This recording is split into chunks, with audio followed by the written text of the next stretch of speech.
امروز واقعا حوصله ولاگ گرفتن نداشتم و نمیخواستم ولاگ بگیرم، اما دوباره گفتم که ما با رنج هامونم باید زندگی کنیم و حالا خواهم ولاگ بگیرم و یه ولاگ دیگه با نظرین خیلی خوش اومدید.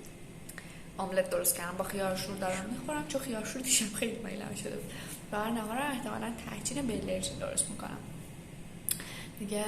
آره دیگه اینجوری ببینیم ادامه روزو چیکار میکنم. کلی امروز کار دارم.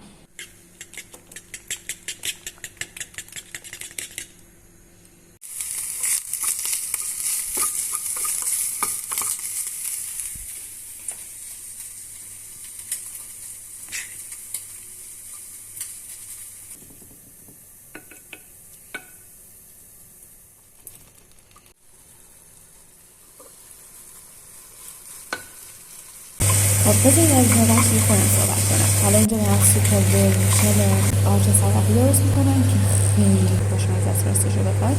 من واقعا عاشق سوپ صدفی شدم. سوپ صدفی چیه؟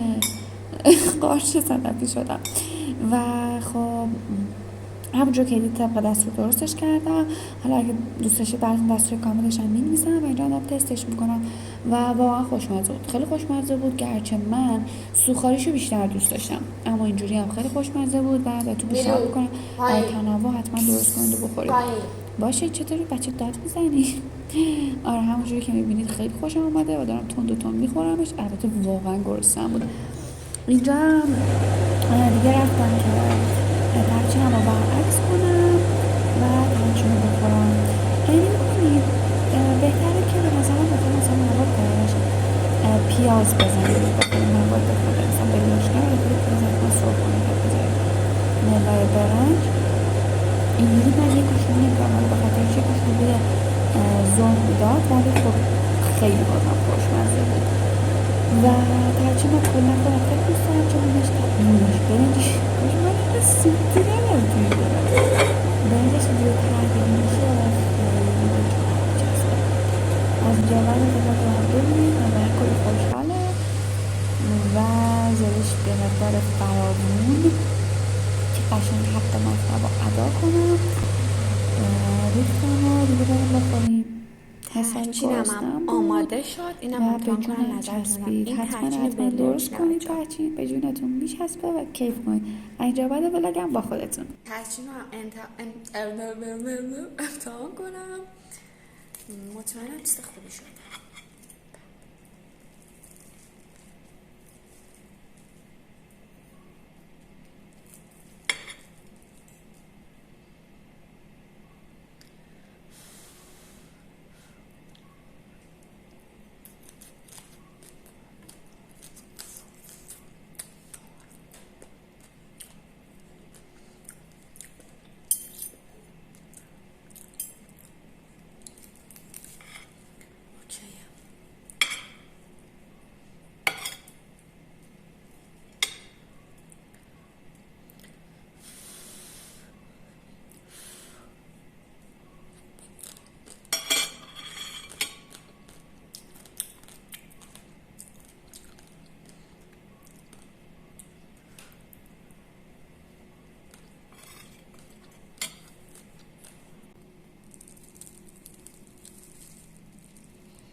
ولاگ یوتیوبم با 9 دقیقه و 32 ثانیه تموم شد. دیگه فقط صدا گذاریش مونده که صدا گذاریش هم باید انجام بدم و اوکیش کنم. ولی یه سری این اسپلیت ها رو هم باید با هم دیگه فیلتر بزنم که خوشگل تر باشه. آره دیگه.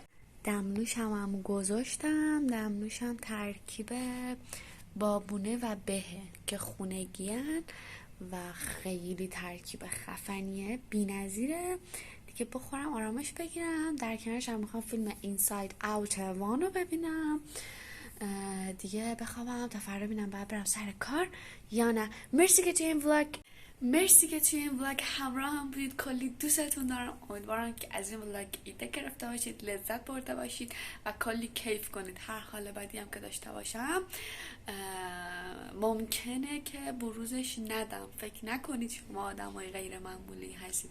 من کلی احساسات در درونم تجربه میکنم که شاید نتونم اینجا به اشتراکشون بذارم.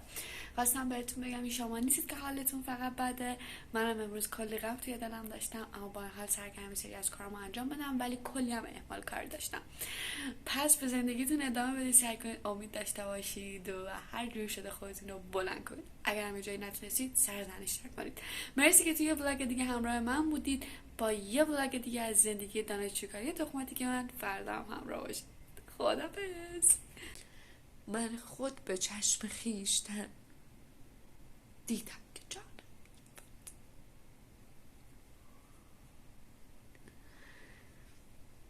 این هم یه بخش دیگه از زندگی تخماتی که دانشجوکاری من.